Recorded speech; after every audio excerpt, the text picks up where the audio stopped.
You can either A, open up the cabinet to grab the ingredients that you need to cook up recipes for success, or B, open up the fridge and grab the ingredients you want to cook up recipes for success. Like cooking, everything has a recipe. A set of instructions to follow in order to gain a certain result. Music is no different. Be it ingredients for a dish, a set list for an amazing show, Or a release strategy for a successful launch. these are all recipes. Hi, we're your hosts, Sean. And I'm Brandon. Come and join us in our kitchen as we go through the Music Maker's Cookbook. Let's get cooking. Welcome to the Music Maker's Cookbook, the podcast that helps independent artists cook up recipes for success in the music industry. I'm Sean. I'm Brandon. And A, today we have a fantastic episode that'll be super helpful for you. And B, in this episode, we're going to be talking about A/B testing, which is a tool that's not very utilized by musicians, but can give you a huge advantage. Very nice. Which one did you prefer? You know what? I like to be. A little more up front into the description of it? Yeah. Got your attention Yeah. closer up? Yeah, because we do this a lot over the course of our lives, where we compare one thing to another. But we don't know exactly why we're doing it, whether we set it up correctly or not, and eliminate any bias or anything like that. This is a very important tool to utilize as a musician, as a creative, and see if you can make a little bit more money. Right? I agree in that entirely. Yeah. And I just said it's A/B testing today. So since you just said we just naturally compare things, and also it can really be beneficial in helping us financially and also in other aspects in building a career in music.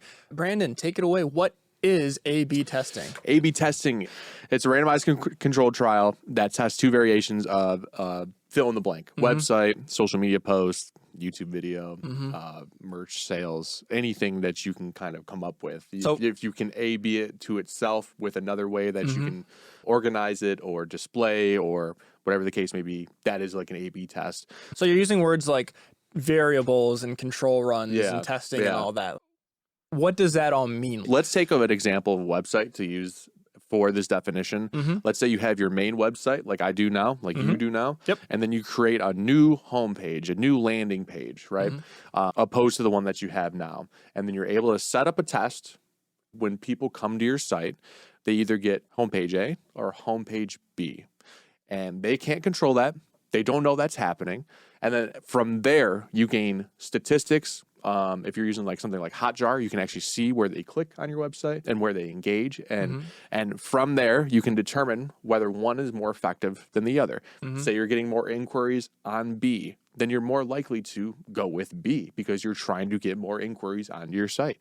Anything that you can test against itself with a varying degree of difference between one way you do something versus another is the test itself. Is that a little bit better? Yeah. I can tell you're like excited about it because you're coming in hot. Yeah. On today's episode of just like, here's the details, here's the meat and potato, let's get nerdy about it. Yeah, because this has to do with statistics, and I took a brutal statistics class when I was in school. Absolutely awful. Do not recommend.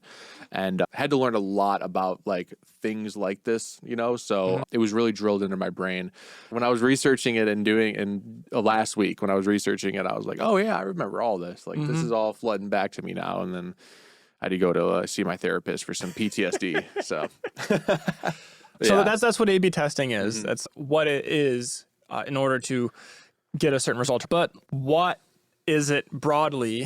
Where is it used? What is it used for? And why should you, as an artist, be using it? As a whole, it's a business term for the process of direct comparison between two things that have slight differences in order to see which one is received better by the consumer or the target audience in your case. Yeah. A great example of this, the best one I can think of off the top of my head, is what a lot of creators are doing on YouTube and platforms like that. If you've ever seen a YouTube video pop up in your feed from someone you're subscribed to, and it has a certain thumbnail, and then you happen to see it again a day or a week later, and it's a completely different thumbnail, that is most likely a result of them A/B testing. Yeah. Putting out a different thumbnail to grab an audience's attention, seeing which one has the highest watch rate when someone clicks on it, and then changing it to be that thumbnail across all of the videos. Yeah. This is used in products a lot where they will have like a control group. They will, like, let's say if you have a band website where you sell tickets, if you have like let's say 4 different band colors, like pink and yellow and black and whatever, you can make 3 different landing pages that are sent out. One has a pink button, one has a yellow button, and one has a black button. Yeah. And then you can look at it for a week and see which one sells the most tickets. Yeah. And a lot of platforms have this built in. We've talked about email lists in the past. A lot of email list services like MailChimp and things like that have it built in where you can send multiple different emails. For example, another thing, there's a couple things like Sweetwater or Six Figure Creative or things like that where I'm subscribed to them on multiple emails. Yes. Me mainly, too. Yeah, mainly because I forget the original email and then I too. just re-sign up again. Me too. Or you're trying to grab a coupon or something. Exactly. Yeah. And I'll get an email and I'll notice on one email account, it's one subject line. And on the other email account, it's another subject line. They're testing to see what kind of language gets people to open up the email. Exactly. And I've actually fallen victim to that before because I do that a lot I have like multiple emails with the Six Figure Home Studio at the time, just to grab some of the free resources that Brian had put out in the past. And I'll get the 2 different emails. Sometimes I'll get the same email. So I want to know the statistical probability of that before, so like me getting the same email, right? But he'll often do the A/B test, right? And actually, I will actually open one over the other, depending on how it's worded. And I know what he's doing. I've done it too. And I know I'm well aware of what I'm falling victim to, but it's more appealing to me to click on one than the other. So I would say this still works if you are conscious of it, as long as you are the person that knows how it works. You know what I'm saying? Yes. If you're conscious of it and you don't know how it works, it could work against you. It can. And that ultimately leads to a lot of bias and a lot of issues in your analysis. So that's why the randomized part comes into play. But I'm just saying, as for me, I know what's going on. So I'm like, oh yeah, I've definitely fallen victim to this before, 100%. And I don't care. I don't care. And that's positive for the business because now they know, like you've basically said, this language is more interesting to me. Yeah. And as a studio owner, that is who he wants people to open up and use his resources. Great point. So that gives him valuable information of this is a language that I need to use in my emails. Yep.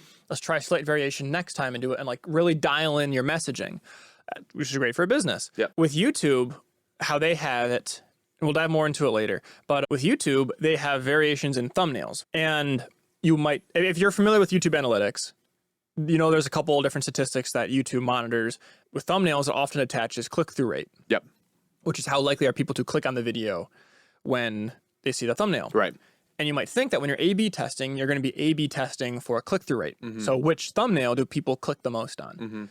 That is not the metric that YouTube showcases when you do A/B testing through its built-in A/B testing. Now, not everybody has access to this software yet. They've said they're going to release it at some point in 2024, but it's slowly getting rolled out.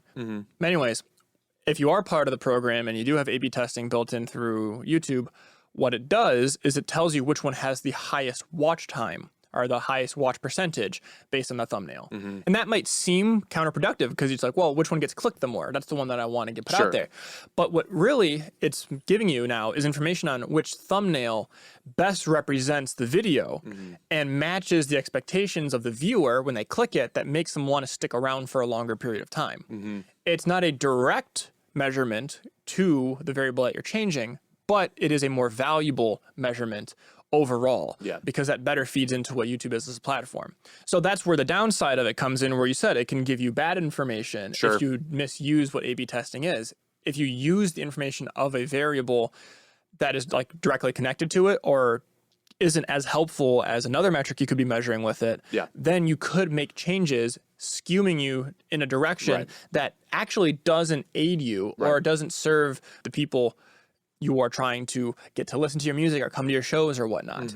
So, Yeah, I think that's a great point. I want to illustrate a couple different things that you kind of brought up. First of all, that first metric that you're talking about, click-through rate, isn't necessarily a bad metric to measure. But the reason why, if I had to guess, the reason why YouTube doesn't put that much worth into that metric is because of botting. And you can have a lot of different bots click on your video, right? But it's about who stays and for how long they stay for. And that's where YouTube really wants to be because first of all, it looks better for the creator. They're creating more interesting stuff that people are willing to be a part of, be fans of, watch in their free time, watch on their drives. Well, hopefully you're not watching, hopefully you're just listening. But to each their own, I suppose, be safe. But also because they stay on the platform for longer. And that's what YouTube really wants you to do, is to stay on the platform and watch those fucking ads, because that's how YouTube gets paid well. I don't know if YouTube actually makes a profit. Do you know that?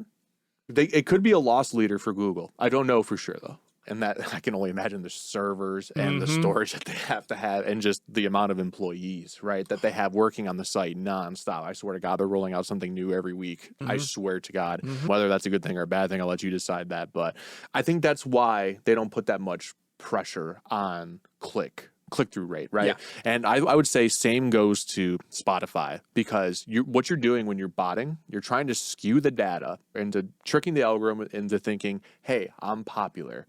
But there's really no value on the back end of things. So I would be willing to bet that these companies are smart enough by now that just clicking is not enough. No. So that's why A/B testing is important, because if there's a thumbnail that makes you stay on there longer, YouTube wants that. And somebody that does this really well, I want to give a shout out to Caleb Hammer, because he does this phenomenally. And I'll actually get tested with the A/B, or I don't know if it's manual or not, but now that like some creators have access to this feature that you told me about this morning, it makes sense that he would be in there because he has a lot of subscribers, right? But I will actually get fed one thumbnail and one title of the video, like 1 hour. And if I go back on YouTube in like 5 hours, I'll get fed a different one. Now, I have no way of knowing whether or not he's doing this or it's done through the program itself. So that eliminates almost a little bit of bias for me, because I can be conscious of what's going on here. And people have started to notice in his comments too, but we don't know if we're actually being tested. He just might be changing it. I don't know. We don't know. And that degree of not knowing is enough to get rid of that extra bias that might be included on it. So I just wanted to say real quick that Caleb Hammer does that really well. And if you're looking, to model somebody during this A/B test, you can go check out his stuff. And for him, it builds interest in itself. Exactly. Yep. Exactly. So just want to put that out there real quick. Yeah. It's good stuff. I concur. So we've talked about what A/B testing is, how it's useful for businesses, and how it's been used historically for making better products and marketing and all that sort of stuff.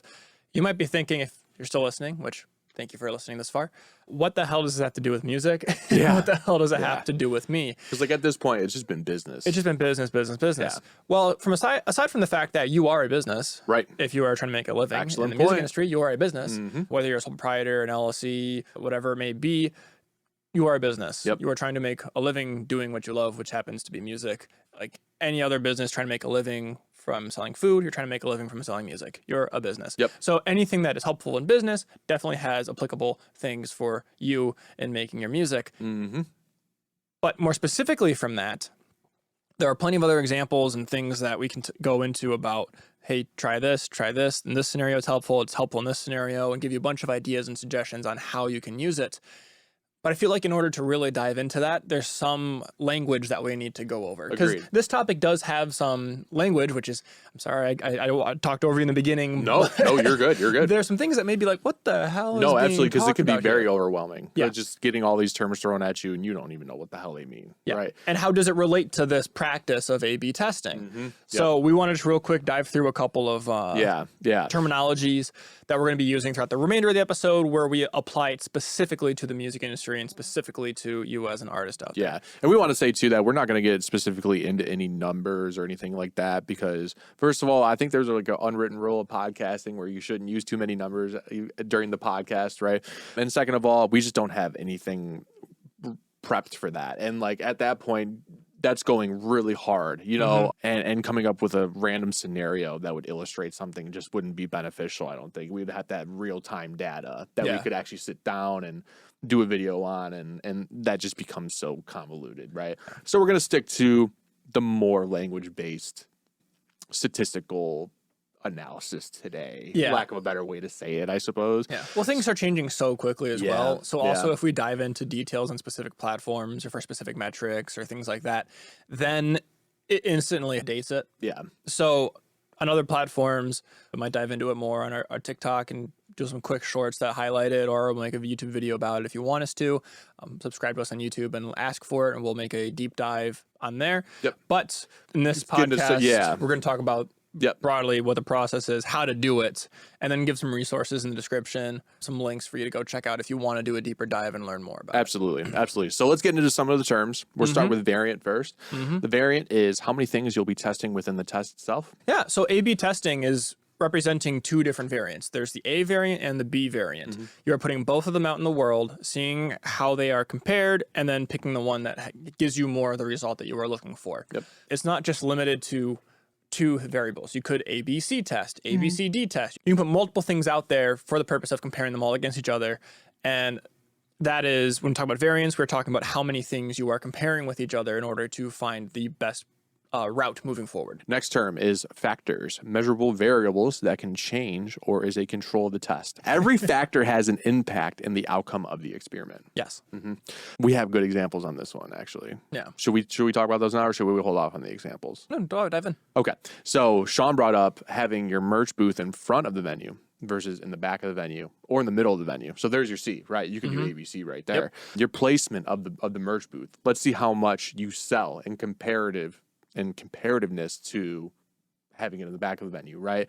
And this has to be done at the same venue. There are different factors that go into different nights, right? So let's say I said factors. I don't want to say factors, but it's, because it's tough because I'm not trying to use that definition as what I'm trying to say. Well, let me see if I can just kind of Please, jump in. because I'm going to start using those words. The future words for what you're trying to say? Yeah. So factors is more of a broad kind of definition for the things that impact a A/B test. We have language for more detailed ones, which is what I know Brandon wants to dig into moving forward. So I'm just going to do a quick breeze by of what factors are. So factors is everything, as you mentioned, that is measurable, that has an effect on what you're doing. Like the thing you said of having a merch booth in the front by the stage or in the back in the walkway. Well, those are the two major factors that are at play. There are other things like how is the lighting at the table in the front versus lighting in the back? Can people see it properly or not? That is something that can be measured. And later down the line, you can change the lighting. Are there colors here? Did the band say, check out our merch booth after the show, I'll be there, or just check out our merch booth, or not say anything at all? Because whether or not people are aware of it, that's another factor. Yeah. It's just a bunch of different things that have an impact on the outcome of it. So the factor is a more broad term. Yeah. There are more specific terms, which I know you want to dive into next that are good to know. I want to mention two more things. To put the cherry on top is that there are a lot of different factors that you have to take into consideration, like who you're playing with that night, how many people are at the venue that night, right? What the weather is like that night. Just it's infinite. It almost seems, right? So don't get super bogged down by trying to put emphasis on one factor versus another, unless you know that there is a specific factor that holds a little bit maybe more weight in what the experiment will be. And that's actually going to be my next term, because you probably heard in factor, I said control of the test. Well, that's what we're going to talk about now. Controlled experiment. This keeps factors across all the tests consistent except for the independent variable. So the thing that we're testing. Yep. Right. So that is what a randomized controlled test is. Randomized just means that it's random. It's done at random so that you don't impart any bias onto it, right? Because we can obviously skew the data any way that we want. And you'll see skewed data all over the place on the internet. And that's to help also with narratives and all that. We're not going to get into politics or anything like that, but you will see skewed data all over the place. Randomizing it makes sure that it doesn't become that and eliminates any of that extra bias that we might impart on it as the testers ourselves. Yeah. So like if you are sending out an email blast for a new album you have coming out that has a pre-download link or pre-purchase link to people who are subscribed to your emailing list for your music, then you are going to want to randomize the delivery from email A and email B, because you don't want it to accidentally skew in a specific aspect where, well, this email has more women fans and this one has more male fans. So they might react differently on the wording, and that adds a bias and a skewing to it. You want to keep it even as possible, and you want to get the numbers as high as possible so that you have a large sample pool to get data from and collect from. What controlled experiment also means is that within it, everything is consistent except for the independent variable that is changing. And what an independent variable is it something that is separate from the baseline that you are putting out. So if you are putting out an email, if the body the actual text of the email is consistent in every email you put out, that is a controlled variable in this controlled experiment. The independent variable is the subject line of the email that changes. Some people see one subject line, some people see the other subject line. So if everything is consistent except for the thing you're testing, which is, does the subject line affect how many people open the email? But not only that, does it affect how many people buy the tickets or pre-save the song once they open it? You only have one thing change. You know what's causing that difference, and you're able to get good information from it. Yeah. So now real quick, before we move on, as we said earlier, just because I'm thinking about in this example, Yeah. as I said earlier, like in YouTube, the information they give you is watch time, not click-through rate. If you are doing this and you are sending out A/B tests to your fans to pre-save tickets or pre-save your album or buy tickets to a show, you might think, okay, the subject line and open rate, that is a direct comparison. I would stipulate that it might be more important for you to actually look at which one has a higher pre-save rate or a higher purchase rate, because test B might have a lower open rate than subject line A, but because they know what to expect, they might get more pre-saves or more ticket sales per percentage of it being opened in test B than in test A. In which case, you have to start thinking about, okay, my next test, I'm going to try to combine the two. What in test A got them to open it and what in test B got them to buy it, and work from there. It iterates and it iterates and it iterates. Yeah. And on top of that, you can even use the negative side of things where you get more unsubscribers versus another, right? On a certain email as well, because all that also plays into it too. So it all depends on how you almost review the statistics too. It's like if I have a higher bounce rate, if I have more unsubscribe or higher unsubscribe rate on this email specifically versus the B, then it's like, okay, well, maybe I won't go that route as much anymore. Maybe you're a little bit too aggressive, or you didn't word something correctly, or whatever the case may be. Sometimes maybe you just caught people on a bad day too. There is a degree of luck that sometimes goes in this too. So that's why it's important to have a big sample size to do this, because that also helps eliminate any further bias as well. Yes. The next terminology, mind if I just jump in on this Please. one, is the challenger, which are variants that are not the control. So like we listed earlier on, if you have a merch booth at multiple shows and you're testing things like, okay, if I hang the shirt up, does it sell more, or does it sell more if it's on the table, or is it better in the back or the front? Those are all your controlled variables, because you can decide what you put up, what you don't. You can decide where it's located in the venue. What you can't control is, what is the band playing before you? Yeah. You can't control how many people are there. Now, if you consistently sell out a venue, that is a great place to consistently do this thing.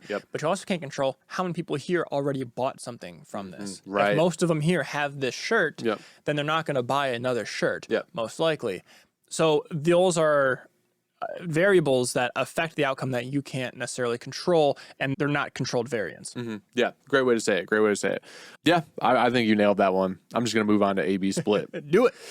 A/B split is people in one variant do not see the other experiment or the results of the experiment. So, and this doesn't actually need to be evenly distributed either to be effective, but it's really important that this is the case, because if you become aware of the experiment or you see the results of the experiment, that can skew the data and in people's mind a little bit, because they might lean the opposite way once they see the results, and this could also skew the data that you receive as well, because people will just start doing.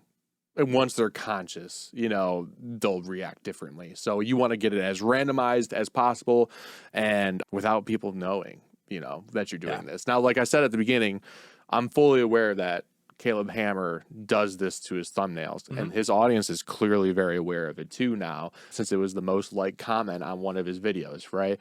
But we still don't know the stipulations of the test, right? We don't know if he's actually doing a test or not, right? So there are actually unknowns to us, but we can kind of guess, right? Yeah. And I don't know if because once I see the second iteration, once I see the B, right, I never see A again, which is interesting. So I don't know what kind of tests they're running, right? Or what the stipulations of the test are, right? So I have no idea. That's where the mystery comes in and keeps it a little bit more unbiased in the experiment. So that's what an A/B split is. Yeah. And a large part of what this, aside from that this really dives into as well, is the fact of you don't want to keep switching back and forth between the same person while you are running the test. Right. If you are changing something on your website and you are splitting it amongst your visitors, see which one gets a better result, you don't want the same person to click on it and see one result, then click on it again Right. and get a different result, then click on it again and get the first result again. It's just going to lead to confusion. And once again, it also skews the results. As we talked about earlier, we both have multiple emails, subscriptions to different things. We brought up Six Figure Creative and how we both get the same email, but with different subject lines on both things. Yep.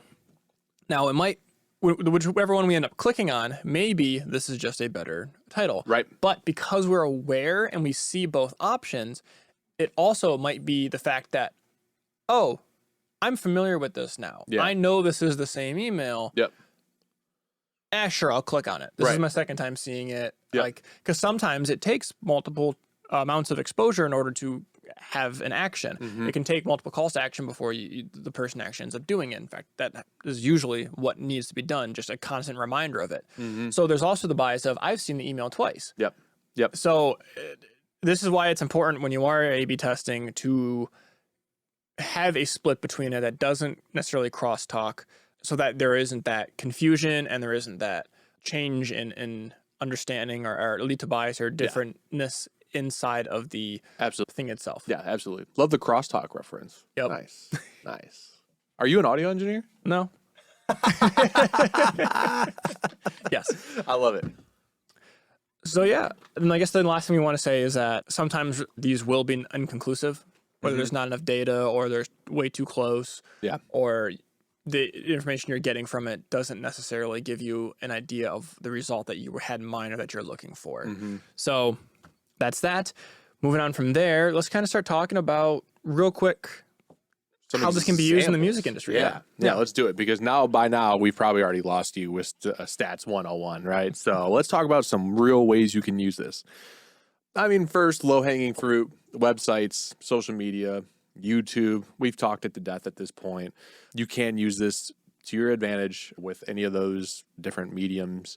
We've already talked it to death. I'm not going to go into it any further. We have a whole series on social media and whatnot. Yeah. Sean, what about you? What's the next one that we could possibly use this for? Well, before we move on, I do want to say that a lot of social media platforms like Facebook, Instagram, Twitter, all that. Yeah. If you are paying for advertising, a lot of them have built-in A/B testing features. Yep. As I mentioned earlier, with YouTube, with the thumbnails, A/B testing isn't necessarily something that's built in right now, where you can just click it and use it. Only like about 50,000 channels have it right now. Yeah. But there are services you can pay for, like a TubeBuddy.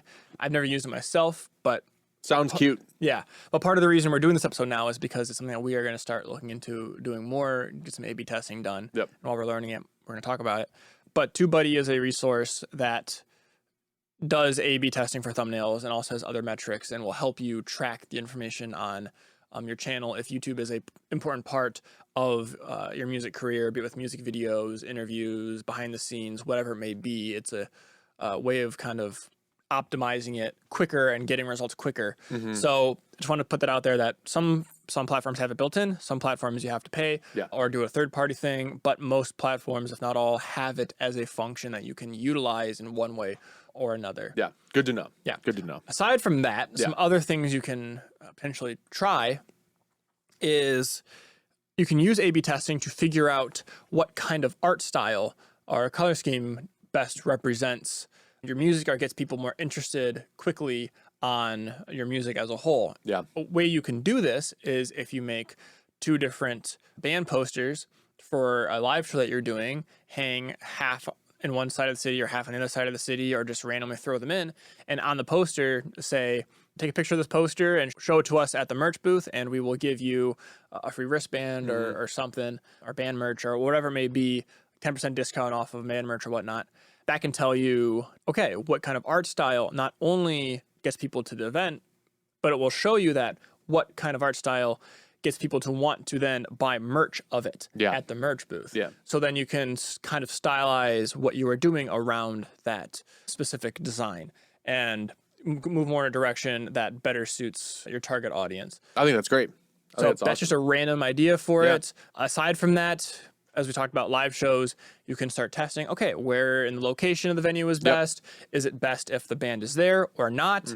Is it best if throughout the show the artist on stage talks about having a merch booth in the back, or don't do it, or it's at the very end of the show, or like which point is best? I want to bring up, something that you brought up earlier too, was before we had started this episode, was hanging shirts up versus having shirts just on the table, right? I mean, it's just something as minuscule as that. I mean, you can test, right? And then see which one performs better. Or you can do certain shirts up on the rack and then certain shirts on the table and then flip those the next show or something. But remember, there's different variables in each show. So you got to be really careful with how you test them and how you determine your stats at that point. I know when I was working for the radio station, we had, it was like night and day. So like we got cut off from giving out stickers at venues because people were plastering the stickers all over the wall, right? And I remember when that happened, and at the same venue, we would actually start performing a little bit lower in terms of like getting stuff signed up for, because we didn't have the stickers at the booth, and that the stickers were the main attraction, right? So we were able to kind of directly, there's a tie there.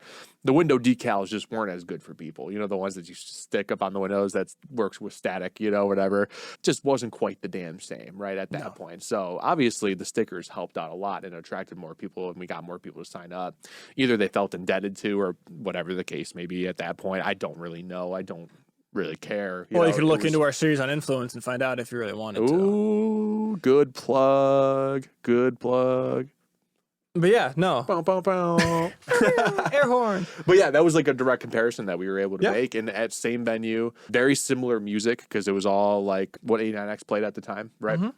And we were able to kind of see like, yeah, we definitely took a hit here. And unfortunately, there was no going back to the other way because we weren't allowed to. So it wasn't a true A/B test, but it was enough of a test to know that, yeah, we did worse. In the venues that we are allowed to have stickers, maybe we should keep stickers instead of just not buying any more stickers. You know, the worst part is that going to that point was we actually got defunded a little bit in terms of the promo department. So we weren't actually able to get stickers anymore because they were too expensive.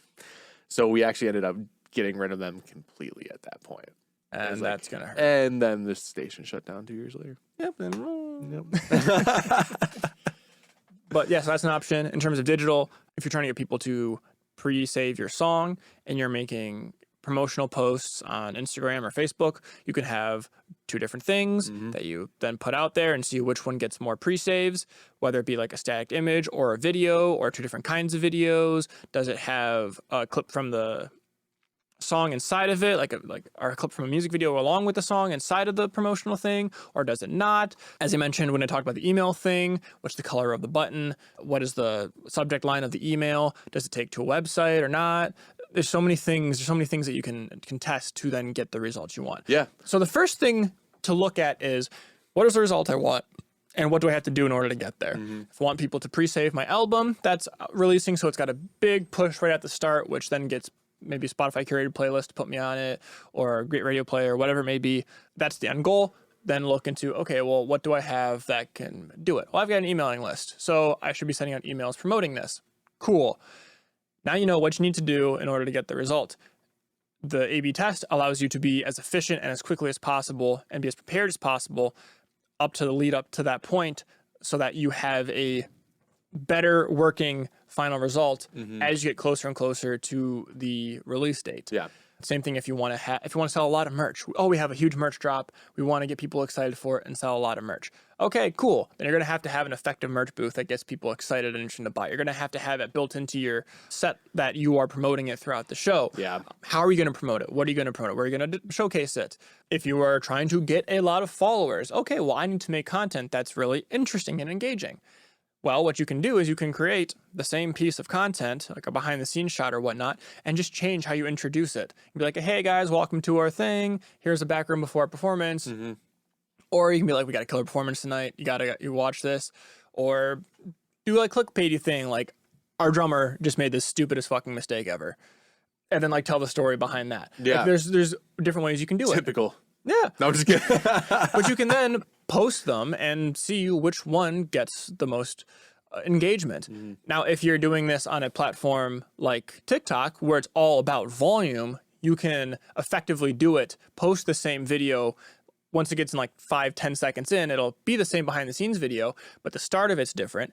And because it's such a volume and a turnaround thing, and you're really just trying to look at what gets most attention, Just put all 3 of them out. Yeah. And see which one gets the most engagement. Yeah. That would almost be the way to do it. That would be the way to because do it. TikTok is just so, like you said, it's so volume based. Yeah. Yeah. And like the archive of it doesn't really mean as much as platforms like Instagram or Facebook or things like that, or YouTube, where people will scroll back and whatnot. You might not want to post the same short 3 times on YouTube, Right. but you might want to pick the one that gets the most attention right off the bat and the longest view time on TikTok, and then take that one of the 3 and post it on YouTube. Yeah. So it's more of a curated thing. Or you're just starting off. Fuck it. Put them all out there. See which works. Yeah, There's exactly. no downside to that, especially when you're starting off. Now's the time to try as many things as possible. Totally agree. And as you grow, then there will be tools and things you can pay for that might be worthwhile to then do more strategic A/B testing on different elements. But at the start, when you're trying to see what works, the A/B testing, having a controlled video but just changing the intro, or having a controlled intro but changing the content of it slightly, the editing style, like one has sound effects, one doesn't, one has backing music, that allows you to decide, okay, what gets the most attention? Yeah, absolutely. And making your content in that direction to grow more and be better. Yeah. Last thing I kind of want to add on top of that is that some of these will be short-term tests and some of these will be long-term tests. You will not always get the data that you need within a certain period of time. Sometimes you need to run the test longer than you actually think. So let's go back to that merch idea, that merch booth idea. You might have to do this for several shows in a row to see what the actual effectiveness is. But as long as you're keeping track of your variables and the factors that go into these along the way and being diligent with that, and once you get the numbers back, then you can make a pretty decent guess on what is working and what is not. Right? You have to do this sometimes a little bit longer than just the night, which kind of sucks. And that's a lot to keep track of, but I promise you that it might elicit better things for you in the future. So be patient with it, take your time with it, and don't get too frustrated with it, because it's not super serious, but it can make a big impact though. It definitely can. And like you brought up with doing it night after night sometimes, like for the merch example. Yeah. What that also does is it controls or evens out a little bit the factors that you don't have control of. Right. Like, what is the band that's playing performing? Yep. If you have a great band one night and a bad band another night, if you have a large enough sample size of nights, that'll even out to better represent the people who are here for you that want your merch. Exactly. So it is important to keep that data stored somewhere so you can look at a long picture. Not only does that even out uncontrollable factors, but it also increases a sample size, which, as we said at the beginning, bigger numbers are always better. Exactly. Because you're able to then pull trends and get better data from it. Exactly. When it's, more prominent from that. Absolutely. Yep. That's all I wanted to add on top of that. Cherry on top. Cherry on top. Just be good. That all being said, that is our episode on A/B testing. Thank you for getting through this far. If you want to contact us and ask any questions about A/B testing or have anything you want us to talk about in the future, you can contact us at podcast@musicmakerscookbook.com. Send us an email, or you can DM us on any of the social media platforms that we're on, which are YouTube, TikTok, and Instagram. Also on Facebook, technically. Boo. But hey, some people like it. Hey, yeah. But so if you want to reach out to us, you can do that there for the podcast. If you want to reach out to us specifically, you can contact me at SWS Recordings. I do remote mixing and mastering of folk, rock, and acoustic music. I also do one-on-one coaching, which is basically this podcast, but more specific towards your artist journey, helping you be successful in the music industry. Also, if you want your music mixed and mastered, you can schedule a call and we can work through what you have at home, what your interface is, what your microphones are, what kind of space you're in, and we can get a talk through what you can do to get a best recording as possible. So those are kind of things that I offer. Brandon, what about you? You can find more information about me and what I do at studio222recording.com. I do a lot of mixing, mastering, tracking, usually any kind of genre, but I focus a lot in hip hop and pop, but I like music. So just hit me up if you want something done, and I probably will help you. Maybe. We'll see. Yeah. Hopefully. You know? Even if it's just a hello, I want to hear from you. So yeah, you can go on my website, fill out a quote request form, and I'll get back to you. Or you can email me there. I'm not going to give my email out here, but my email is somewhere on the website. It's under the contact page. That's where to find it. Or you can find me on all social media platforms at Studio222Recording or _Brandon McLeod. Yep. With that being said, thank you for joining us in this episode today in our kitchen. You can either A, open up the cabinet to grab the ingredients that you need to cook up recipes for success, or B, open up the fridge and grab the ingredients you want to cook up recipes for success. Let us know which one you opened up. And until then, next episode, phrasing awkward. Bon appetit. Hey. I want to make sure the B was really prominent Bon appetit. because B, A, B. Boom. Bon appetit because the A.